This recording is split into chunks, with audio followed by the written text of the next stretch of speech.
नमस्कार, जनता टीवी देख रहे हैं आप। आपके साथ मैं हूं खुशबू पांडे। तो बुलेटिन की शुरुआत करेंगे बड़ी और अहम जानकारी के साथ करेंगे। इस वक्त की बेहद अहम जानकारी से आपको अपडेट करवाएंगे। ये बड़ी जानकारी आ रही है, धामी कैबिनेट की बैठक खत्म हो गई है। ये बड़ी जानकारी आपको दे, मुख्यमंत्री धामी की अध्यक्षता में ये बैठक हुई है।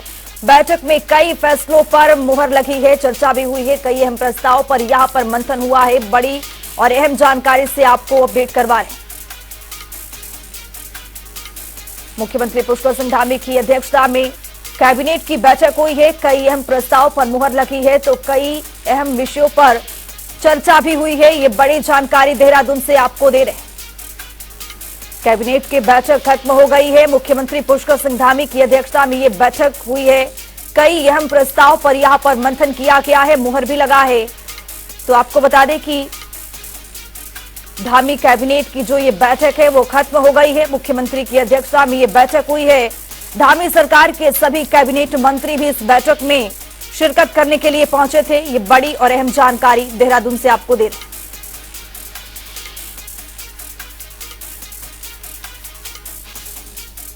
तो हमारे साथ हमारे सहयोगी देहरादून से नवीन शुक्ला जुड़ चुके हैं। नवीन, धामी कैबिनेट की बैठक खत्म हो गई है और कई अहम प्रस्ताव पर यहां पर मुहर लगी है, क्या कुछ अपडेट? जी दीजिए, निश्चित तौर पर धामी कैबिनेट की जो महत्वपूर्ण बैठक है वह खत्म हो गई है और कई अहम प्रस्ताव पर मुहर लगी है। इसके साथ ही मैं बताना चाहूंगा, जो सहायक अभियंता हैं उनके जो वाहन भत्ते हैं उन्हें अब प्रतिवर्ष जो है वो 4,000 रुपए मिलेंगे। साथ ही जो चाइल्ड केयर लीव है, अब 2 साल में उनको 100% जो है वो वेतन, अब जो वेतन है वो 100% पूरी तरीके से मिलेगा जी। इसके साथ ही खनन विभाग में बड़ा फैसला लिया गया है। टेंडिंग जोन को लेकर जो फैसला हुआ है उसकी फोटोग्राफी होगी, वीडियोग्राफी होगी, ताकि कोई भी जो लोग हैं वो खनन ज्यादा न कर पाए, इस पर भी फैसला लिया गया है। साथ ही जो देहरादून की पुरानी जेल है उसमें 30 साल के लिए अब वो जो जेल है उसे 30 साल के लिए लीज पर दिया जाएगा। इसके साथ ही जो पशु चिकित्सालय नियमावली है उसमें संशोधन किया गया है। मत्स्य विभाग में जलाशयों की जो नीलामी होगी वह अब 10 साल के लिए होगी। और सबसे बड़ी बात यह है कि उत्तराखंड के जो खिलाड़ी हैं, जो प्रदेश स्तर पे खेल रहे हैं, जो अन्य जगहों पर खेल रहे हैं, राष्ट्रीय स्तर पे खेल रहे हैं, जो उत्तराखंड के खिलाड़ी हैं, उनको अब प्रदेश सरकार की 4% का जो आरक्षण है उसे अब विधानसभा में लाने का काम किया जाएगा। क्योंकि तमाम सारी चीजें हो रही थी कि जो सरकारी नौकरी हो रही थी, खेल विभाग में नौकरियों को लेकर बात चल रही थी, तो अब जो उत्तराखंड के खिलाड़ियों को 4% आरक्षण देने की बात कही जा रही है, इसका भी फैसला लिया गया है। और साथ ही जो साहसिक पर्यटन के विषय में भी विशेष जो पद हैं अब उसको नियमावली में थोड़ी सी शिथिलता की गई है। और साथ ही जो वाइब्रेंट विलेज है उसमें भी जो स्थानीय लोग हैं वहां से पलायन कर गए थे, तो अब इस दिशा में भी सरकार काम करेगी कि जो वाइब्रेंट विलेज है उनको फिर से बचाने का काम किया जाएगा। ऐसे तमाम सारे जो निर्णय हैं उसी लेने का काम किया गया है। ऊर्जा विभाग में जो है उसमें जो लखवाद जो योजना है, छोटी योजनाएं जो थी उसमें जो टेंडरिंग की जो प्रक्रिया थी पहले 5 लाख रुपए थी, अब उसे 10 लाख रुपए कर दिया गया है। जो छोटे जो कॉन्ट्रैक्टर हैं, जो स्थानीय लोग हैं, जो ठेके का काम करते हैं, अब उन्हें अब 10 लाख तक का काम वो कर लेंगे। तो ऐसे तमाम सारे मुद्दों पर चर्चा हुई है। नवीन, आगामी लोकसभा चुनाव है 2024, क्या आपको लगता है कि इस बैठक में लोकसभा चुनाव को लेकर भी मंथन हुआ होगा? निश्चित तौर पर अगर बैठक में तो लोकसभा चुनाव को लेकर मंथन तो नहीं हुआ, लेकिन कहीं ना कहीं अगर मैं बीजेपी की तैयारियों की बात करूं तो बीजेपी अपनी तैयारियों में लगातार लगी हुई है। तमाम सारी जो बैठकें हैं, चाहे गढ़वाल की बैठकों की बात की जाए या फिर कुमाऊं की बैठक की बात की जाए, तो लगातार बैठकों का दौर जारी है। पन्ना जो माफ कीजिएगा जो बूथ को मजबूत करने की दिशा में काम किया जा रहा है। तमाम सारे जो बूथ हैं और उस पर अब कार्यकर्ताओं की जिम्मेदारी लगाई गई है। इसके साथ ही सबसे बड़ी बात यह है कि बीजेपी के जो तमाम पदाधिकारी हैं, चाहे कैबिनेट मंत्री हो या फिर संगठन में जो लोग हैं वो हो, जो तमाम तरह के पदाधिकारी हैं वह अब जिलों में प्रवास करेंगे। तो कहीं ना कहीं बीजेपी जो लोकसभा चुनाव की तैयारी में लग चुकी है। बहुत शुक्रिया नवीन शुक्ला तमाम जानकारी साझा करने के लिए। तो देहरादून से आपको बड़ी जानकारी दे रहे थे। कैबिनेट की बैठक खत्म हो गई है। सीएम धामी की अध्यक्षता में ये महत्वपूर्ण बैठक चली है। बैठक में कई अहम विषयों पर चर्चा हुई है और कई प्रस्ताव पर यहां पर मुहर भी लगी है।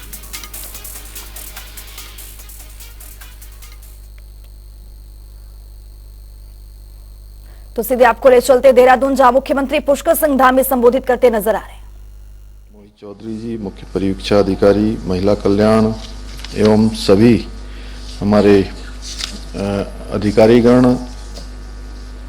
आए हुए सभी हमारे इन मेधावी बेटियां कह सकते हैं, इन बेटियों के सभी अभिभावक, उनके माता पिता और जिनके निमित्त आज ये कार्यक्रम हो रहा है, ऐसे सभी हमारी मेधावी बालिकाएं, मैं सबसे पहले तो आज राष्ट्रीय बालिका दिवस की आप सबको हार्दिक बधाई एवं खेल के क्षेत्र में उत्कृष्ट प्रदर्शन करने वाली, सम्मानित होने वाली सभी बेटियों को, सभी मेधावी बालिकाओं को अपनी ओर से मैं बहुत बधाई देता हूं। बहुत बधाई, शुभकामनाएं।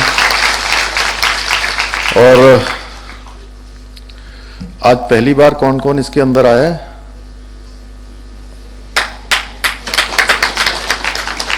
बहुत बड़ी संख्या है। नहीं, वो ठीक है।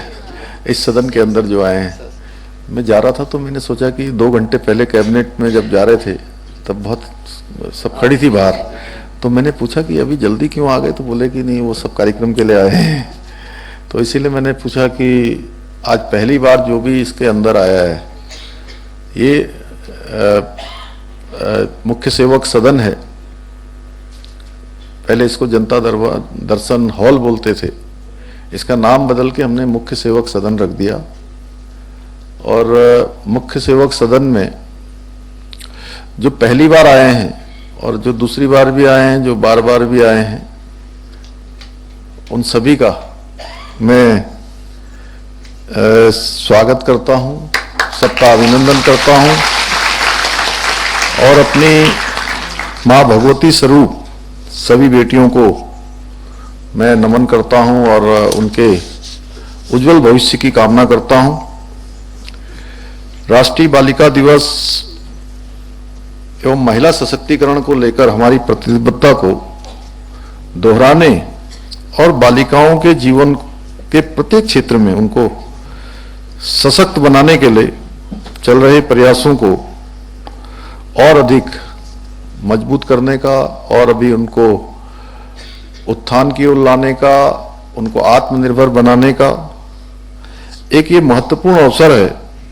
हमारी सरकार ने सभी बालिकाओं के जीवन में कल्याणकारी परिवर्तन लाने और उनके भविष्य को उत्कृष्ट बनाने के लिए हमने संकल्प लिया है। हम कृत संकल्पित हैं। हमारी प्राथमिकता है कि हमारी सभी बेटियां आगे आनी चाहिए, हमारी बहनें आगे आनी चाहिए, मातृशक्ति का उत्थान होना चाहिए। उसके लिए अनेक योजनाएं हमने प्रदेश के अंदर चलाई हैं। हमारे शास्त्रों में लिखा गया है, यत्र नार्यस्तु पूज्यन्ते रमंत्र तत्र देवता, यानी जहां नारियों का सम्मान होता है, मातृशक्ति का सम्मान होता है या पूजा होती है, वहां भगवान निवास करते हैं। इसलिए हमारी पहली प्राथमिकता हमारी बेटियों के उत्थान की है, बेटियों के सशक्तिकरण की है। बेटियों को हर क्षेत्र में उनकी अच्छी शिक्षा मिले, उनको आगे बढ़ने के अवसर मिले, और इसको ध्येय मानकर हम लगातार काम कर रहे हैं, लगातार प्रयास कर रहे हैं। हम अपने प्रदेश में आपकी सुरक्षा के लिए भी पूरी तरह से कटिबद्ध हैं और हमारी बेटियों के साथ अन्याय करने वालों की न तो हमारे समाज में कोई जगह है, न ही आपकी और हमारी इस देवभूमि उत्तराखंड में जगह है। इस राज्य का मुख्य सेवक होने के नाते प्रदेश की किसी भी बेटी का अपमान, किसी भी बहन का अपमान मैं अपना अपमान समझता हूं, और ऐसा करने वालों के खिलाफ हमने कठोरतम कार्रवाई लगातार की है और भविष्य में भी हम कठोरतम कार्रवाई करने से पीछे हटने वाले नहीं हैं, क्योंकि हमारी बेटियां हमारी शान है, हमारा मान है, हमारा अभिमान है। महान वीरांगना तिलू रतौली से प्रारंभ होने वाली प्रदेश की वीर नारियों की सूची अगर हम बात करें तो एक लंबा लंबी एक सूची है जिसमें टिंचरी माई, गौरा देवी, चंद्रप्रभा इतवाल, गंगोत्री गरब्याल, बछिंद्री पाल तक ऐसे अनेकों नाम हैं जिन्होंने एक बार नहीं अनेकों बार उच्चतम शिखरों को छूने का काम किया है। अपनी मेहनत से, अपनी प्रतिभा से, अपने जीवन में उन्होंने सर्वोत्तम देने का काम किया है।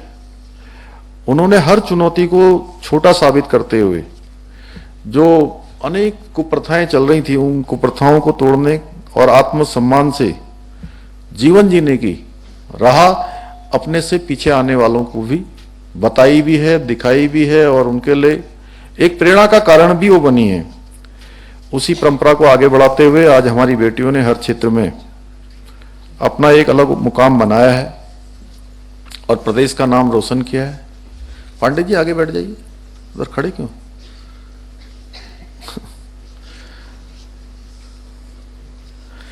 शिक्षा से लेकर खेल के मैदान, वैज्ञानिक अनुसंधान से लेकर सेना के अभियान तक हमारी बेटियां, आज कौन सा ऐसा क्षेत्र है जिस क्षेत्र में बेटियां काम नहीं कर रही हैं, बेटियां आगे नहीं हैं? कोई क्षेत्र अछूता नहीं है।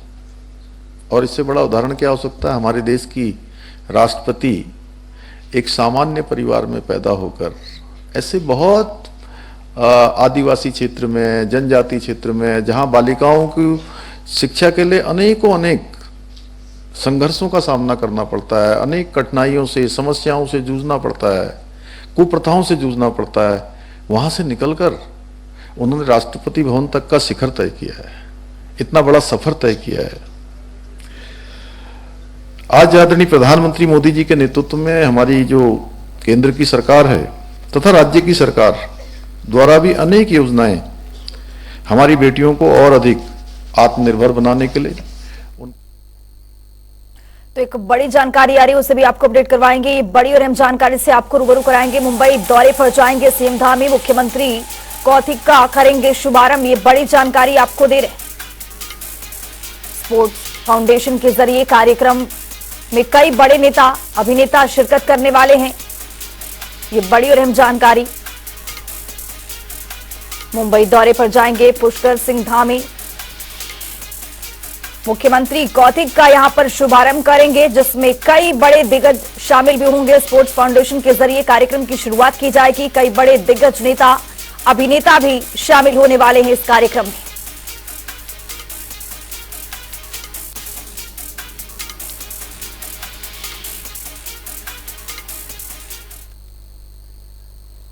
तो चलिए अब खबरों में आगे बढ़ेंगे। आज कांग्रेस के प्रदेश अध्यक्ष करण मेहरा और नेता प्रतिपक्ष यशपाल आर्य रुड़की और हरिद्वार पहुंचे। इस दौरान वे महानगर कांग्रेस की कमेटी और रुड़की ग्रामीण कांग्रेस कमेटी के पदाधिकारी और कार्यकर्ताओं से मुलाकात करेंगे। –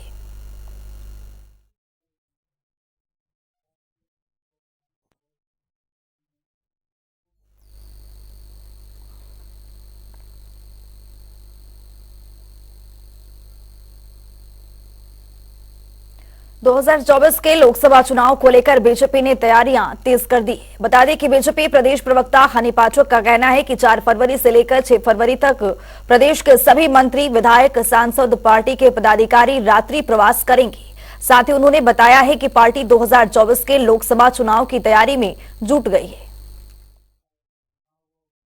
देखिए, भारतीय जनता पार्टी में संगठन सर्वोपरि है। इसी के तहत 4 से 6 फरवरी तक एक कार्यक्रम बनाया गया है, जिसके तहत मुख्यमंत्री, कैबिनेट मंत्री, ये पदाधिकारीगण जाएंगे और जगहों पर प्रवास करेंगे, जिलों में, और प्रवास करके उनकी जन समस्याओं को सुनेंगे और सुनने के बाद निराकरण करने की प्रक्रिया करेंगे। और ये एक ऐसी प्रक्रिया है जिसके तहत जनता से बार बार, जैसे हमारी भारतीय जनता पार्टी रूबरू होती चली आ रही है, इसके तहत भी और रूबरू होगी और उससे वहां की परेशानियों का और दिक्कतों का और अच्छे से सामना करेंगे और करने के बाद उसका निराकरण करेंगे। उत्तराखंड में 26 जनवरी की तैयारी शुरू हो गई है। वहीं राजधानी देहरादून में इस बार 26 जनवरी के मौके पर 9 विभागों की झांकियां शामिल की जा रही है, जिसमें ग्राम्य विकास, पर्यटन विभाग, उद्यान विभाग सहित 6 विभागों के शामिल किया गया है। इसके अलावा विकसित भारत संकल्प यात्रा और विकसित उत्तराखंड संकल्प यात्रा की झांकी सूचना विभाग के जरिए शामिल की गई है। जानकारी देते हुए मुख्य विकास अधिकारी झरण कमठान ने बताया है कि अभी तक 9 विभागों की सूची मिली है। साथ ही उन्होंने कहा है कि इस बार भी बहुत खूबसूरत झांकियां 26 जनवरी के दिन देखने को मिलेगी। जो है अभी तक हमारे पास 9 विभागों की सूची आई है जिनके द्वारा जो है झांकियां बनाई जा रही हैं, जिसमें हमारा ग्राम्य विकास विभाग है, पर्यटन विभाग है, उद्यान विभाग है। तो सभी विभाग जो है अपने अपने जो है झांकियों के तैयार कर रही हैं। उसमें विकसित भारत संकल्प यात्रा और विकसित उत्तराखंड को लेकर के भी सूचना विभाग की झांकी और ग्राम्य विकास विभाग की झांकी के द्वारा थीम पर बनाई जा रही है। और झांकियां जैसे हर बार होती है उसी की तरह आपकी बार भी अत्यंत आकर्षक होंगी और अच्छी थीम पे बेस्ड होंगी। 25 जनवरी मतदाता दिवस को प्रदेश में बड़ी धूमधाम से मनाया जा रहा है। मतदाता दिवस के मौके पर जागरूकता अभियान चलाया जा रहा है। इस अवसर पर मुख्य विकास अधिकारी झरना कमठान ने जानकारी देते हुए बताया है कि देहरादून में सभी जनपदों के स्टॉल लगाए जाएंगे, जिसके जरिए प्रचार प्रसार किया जाएगा। साथ ही सांस्कृतिक कार्यक्रम के जरिए भी लोगों को जागरूक किया जाएगा। इसके अलावा शिक्षा विभाग और बाल विकास भी जागरूकता अभियान में शामिल किया गया है। देखिए 25 जनवरी को राष्ट्रीय मतदाता दिवस का कार्यक्रम है। ये गांधी पार्क में आयोजित किया जा रहा है इस बार, और इसके लिए सभी तैयारियां जो है जोर शोर से चल रही हैं। इसमें सभी जनपदों से स्टॉल्स लगाए जाएंगे। ये इसमें स्वीप कार्यक्रम जो है इसके तहत जो है अच्छा प्रचार प्रसार भी किया जा रहा है। हमारे जो आने वाले इलेक्शन है ये प्रयास किया जा रहा है कि अधिक से अधिक मतदाता जो है अपने मतदान के अधिकार का प्रयोग करें। और वहां पे सांस्कृतिक कार्यक्रम भी कराए जा रहे हैं। स्कूल के बच्चों के द्वारा भी पार्टिसिपेशन किया जाएगा। इसमें जो समस्त संबंधित विभाग है, जैसे हमारा शिक्षा विभाग है, बाल विकास विभाग है और अन्य विभाग है, उनको अपने अपने स्तर से तैयारियां करने के लिए निर्देशित कर दिया गया। उत्तराखंड में मैदानी जिलों से लेकर पहाड़ों तक कड़ाके की ठंड का सितम देखने को मिल रहा है। पहाड़ी जिलों में जहां ठंडी हवाएं लोगों की कपकपी छुड़ा रही है, तो वहीं मैदानों में सुबह और शाम कड़ाके की ठंड पड़ने लगी। हालांकि मौसम विभाग अभी भी बारिश और बर्फबारी को लेकर कोई जानकारी जारी नहीं कर रहा है। बुधवार यानी आज भी मौसम के शुष्क रहने की उम्मीद है।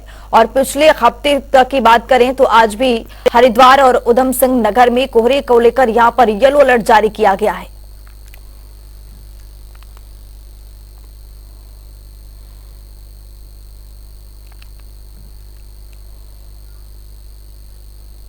रुद्रपुर में आगामी लोकसभा चुनाव को लेकर अंतर्राज्यीय बैठक की गई है, जिसमें उत्तर प्रदेश और उत्तराखंड के तमाम अधिकारी शामिल हुए। इस दौरान बैठक में स्वतंत्र, निष्पक्ष, पारदर्शी और भयहित माहौल में चुनाव संपन्न कराने को लेकर भी यहां पर विचार विमर्श किया गया है। आज जो बैठक थी लोकसभा 2024 जो निकट भविष्य में होने वाला है चुनाव, उसको लेकर थी। इसमें मेन जो ये था कि जो हमारा बॉर्डर का पूरी सीमा लगी हुई है यूपी से, तो इंस्पेक्टर रामपुर जिले की काफ़ी बड़ी लंबी सीमा है। वहाँ पर जो हमारे पोलिंग बूथ हैं, बैरियर्स हैं, रोड्स हैं आवागमन के, और क्योंकि पब्लिक का फ्रिक्वेंट मूवमेंट है दोनों स्टेट में, और बल्कि ज़्यादातर अगर देखेंगे तो आसपास के लोग दोनों जगहों पर रहते हैं, दोनों जगह प्रॉपर्टी है, मकान है, तो फ्यूचर में कोई दिक्कत ना हो लैंड ऑर्डर को लेकर के, तो जो प्रिवेंटिव मेजर्स हमें अपनाने हैं उस पर एक हम लोगों ने विचार विमर्श किया है कि कैसे हम लोग आगे अच्छे चुनाव को कराने के लिए क्या क्या चीज़ें हमें आवश्यक हैं। रामनगर के एक स्कूल के सामने बड़ा हादसा होने से टल गया है। बता दें कि तेज रफ्तार से आ रहे डंपर से बच्चे के साथ यहां पर कोई भी हादसा हो सकता था, लेकिन ग्रामीणों के सूझबूझ से बच्चा बाल बाल बच गया। घटना के बाद से आक्रोशित ग्रामीण महिलाओं ने रोड पर जाम लगा दिया है और आवाजाही बंद कर दी, जिससे दोनों तरफ डंपरों की लंबी कतारें लग गई है। बता दें कि ग्रामीणों की मांग है कि स्कूल के समय रोड पर डंपरों की आवाजाही बंद की जाए। मौके पर पहुंचे उप जिलाधिकारी राहुल शाह और तहसील लाल कुलदीप पांडे ने लोगों को उनकी समस्याओं के समाधान का आश्वासन भी दिया है। हम रोज बच्चों को छोड़ना आते हैं, आए दिन यहाँ डंपर चल रहे हैं, एक नहीं 10-10 डंपर साथ चल रहे हैं। हम सुबह बच्चों को छोड़ने आए थे यहाँ पर, देखो रोड, देखो वहाँ पर रोड दिख रही है। इस शहर से हम बच्चों को बोल जा रहे हैं, इसी शहर से हमारे बच्चे डंपर आ रहे हैं मंदिर को। हम क्या करें बताओ, बच्चों को संभाला, अपने को संभाले। सर डंपर जो चलता है ना, मतलब जो टाइम पे चलना चाहिए, और जैसे हमारे स्कूल का टाइम होता है तब रुकना चाहिए, क्योंकि बहुत जैसे डंपर चलते हैं तो तमीज से भी नहीं चलते, बहुत स्पीड में चलते हैं। उस वजह से हम चल भी नहीं पाते अच्छे से। बार बार कोतवाली में हमने एप्लीकेशन दिया है कई बार इससे पहले भी एक बच्चे हमारे डंपर की चपेट में आके पहले ही उसकी मौत हो चुकी है। छात्रा थी छात्रा जी।